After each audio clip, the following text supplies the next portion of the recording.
Assalamu alaikum. How are you all? Hope all of you are doing well. Welcome to my YouTube channel Learning Hub.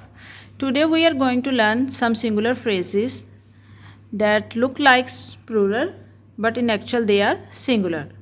Here we see example, $50,000 was stolen yesterday. Here we use was, not were.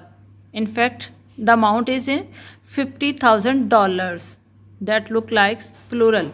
But according to the rule, with sum of money, period of time and distance, these are all singular phrases. So far, here we use is, are, was, not are and were.